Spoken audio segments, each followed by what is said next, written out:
नमस्कार दोस्तों, स्वागत है आपका हमारे YouTube चैनल पर। आज हम गुलाम वंश से संबंधित 30 महत्वपूर्ण प्रश्न जो बार बार परीक्षाओं में पूछे जाते हैं और इन सभी क्वेश्चनों को एग्ज़ाम में आने वाले सभी एग्ज़ाम में फंसने की बहुत प्रबल संभावना होती है।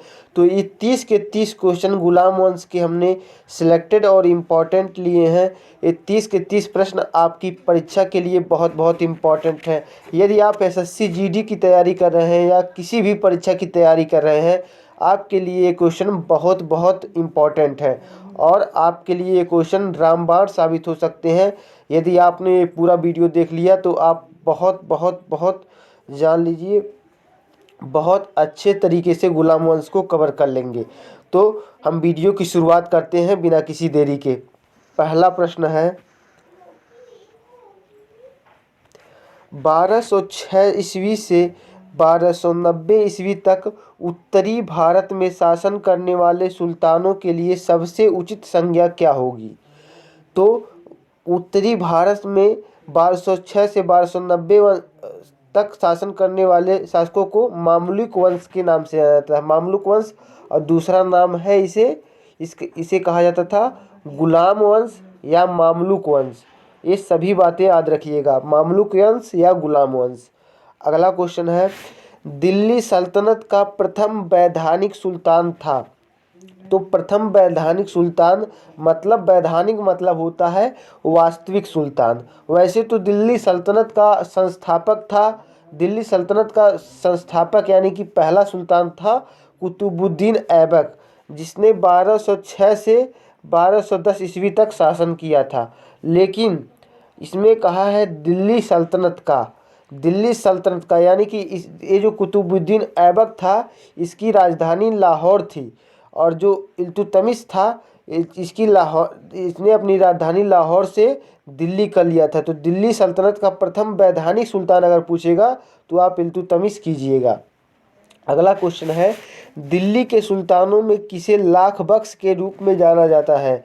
तो लाख बख्श के रूप में जाना जाता था कुतुबुद्दीन ऐबक को। अगला क्वेश्चन है, कुतुबुद्दीन ऐबक की राजधानी थी, कुतुबुद्दीन ऐबक की राजधानी क्या थी? तो कुतुबुद्दीन ऐबक की राजधानी थी लाहौर। कुतुबुद्दीन ऐबक ने भारत में 1206 से 1210 ईस्वी तक शासन किया। उसके बाद कुतुबुद्दीन के बाद इल्तुतमिश गद्दी पर बैठा। अगला क्वेश्चन है, निम्नलिखित में से कौन सुमेलित नहीं है? इनमें सुमेलित नहीं है जो उसे पहचानना है। तो देखिए, पहला विकल्प है कुतुबुद्दीन ऐबक कुतुबी वंश, इल्तुतमिश शमसी वंश और गयासुद्दीन तुगलक तुगलक वंश, और रजिया सुल्तान अगला है। तो ये बलबनी वंश अंतिम में लिखा है। देखिए यहाँ पर लिखा है रजिया सुल्तान बलबनी वंश, तो इसका सही उत्तर होगा रजिया सुल्तान बलबनी वंश। अगला क्वेश्चन है, इल्तुतमिश गद्दी पर कब बैठा? इल्तुतमिश गद्दी पर कब बैठा था? तो इल्तुतमिश 1210 ईस्वी में जब कुतुबुद्दीन ऐबक की मृत्यु हुई, उसके बाद 1211 ईस्वी में गद्दी पर बैठा था। अगला क्वेश्चन है, कुतुबुद्दीन ऐबक की मृत्यु कैसे हुई? चौगान खेलते हुए। चौगान खेलते हुए कभी कभी विकल्प में देता है पोलो खेलते हुए, तो पोलो या चौगान कोई भी देगा तो इसे कर दीजिएगा। अगला क्वेश्चन है, कौन से सुल्तान के कोई सिक्के नहीं प्राप्त हुए हैं? तो कुतुबुद्दीन ऐबक के कोई भी सिक्का कुतुबुद्दीन ऐबक का प्राप्त नहीं हुआ है। अगला क्वेश्चन है, इल्तुतमिश गद्दी पर बैठने से पहले कहाँ का सूबेदार था? इल्तुतमिश गद्दी पर बैठने से पहले बदायूं का सूबेदार था, बहुत बार पूछा गया है। अगला क्वेश्चन है, दिल्ली सुल्तानों का कालक्रम क्या था? तो सबसे पहले दिल्ली सल्तनत पर यानी कि गुलाम वंश में सबसे पहले कुतुबुद्दीन ऐबक बैठा, उसके बाद आराम शाह, उसके बाद इल्तुतमिश। हालांकि आराम शाह जो था वो केवल 8 महीने ही बैठा था, 8 माह केवल बैठा था। उसके बाद बैठेगा फिरोज शाह, उसके बाद रजिया सुल्तान, उसके बाद मसूद शाह, उसके बाद नसीरुद्दीन महमूद, उसके बाद बलबन। अंतिम शासक था क्यूमर्स। अगर पूछेगा गुलाम वंश का अंतिम शासक कौन था तो आप कीजिएगा क्यूमर्स। अगला क्वेश्चन है, रजिया सुल्तान ने कितने वर्षों तक शासन किया था? रजिया सुल्तान ने कुल 4 वर्षों तक शासन किया था। 1236 से 1240 ईस्वी तक रजिया सुल्तान ने शासन किया था। अगला क्वेश्चन है, इल्तुतमिश की मृत्यु तथा गयासुद्दीन बलबन के सिंहासन पर बैठने के पूर्व दिल्ली में कितने शासकों ने शासन किया? तो इल्तुतमिश की जब मृत्यु हुई उसके बाद और गयासुद्दीन बलबन के पहले 4 शासकों ने शासन किया था। अगला क्वेश्चन है, मोहम्मद गौरी की मृत्यु के बाद उसके साम्राज्य का वास्तविक दावेदार कौन था?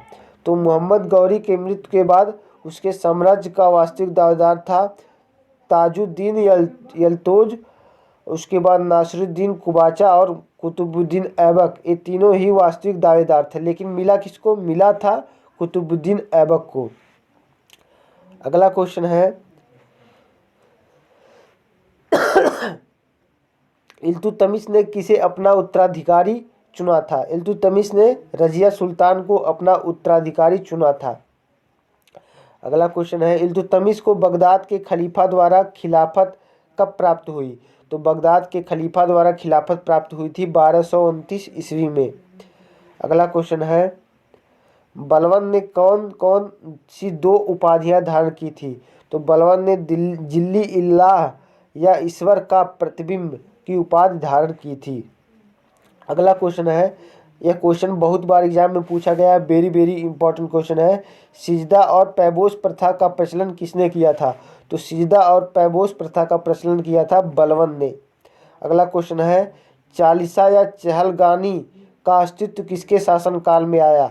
तो चालीसा या चहलगानी का अस्तित्व आया था इल्तुतमिश के शासनकाल में, और चालीसा या चहलगानी को बलबन ने नष्ट कर दिया, इसे खत्म कर दिया था, इसे समाप्त कर दिया था। अगला क्वेश्चन है, पहली बार मंगोलों का आक्रमण किसके शासनकाल में हुआ था? तो पहली बार मंगोलों का आक्रमण हुआ था इल्तुतमिश के शासनकाल में। अगला क्वेश्चन है, गुलाम वंश या मामलुक वंश का संस्थापक कौन था? तो गुलाम वंश का संस्थापक था कुतुबुद्दीन ऐबक। अगर वैधानिक संस्थापक पूछेगा तो वैधानिक संस्थापक था इल्तुतमिश। अगला क्वेश्चन है, गुलाम वंश का अंतिम शासक कौन था? गुलाम वंश का अंतिम शासक कैकूबाद था। इसे क्यूमर्स भी कहा जाता है, कहीं कहीं क्यूमर्स और कहीं कहीं कैकूबाद, दोनों में से जो आए तो आप सही कर दीजिएगा। अगला क्वेश्चन है, रक्त और लौह की नीति अपनाने वाला सुल्तान कौन था? तो रक्त और लौह की नीति अपनाई थी गयासुद्दीन बलबन ने।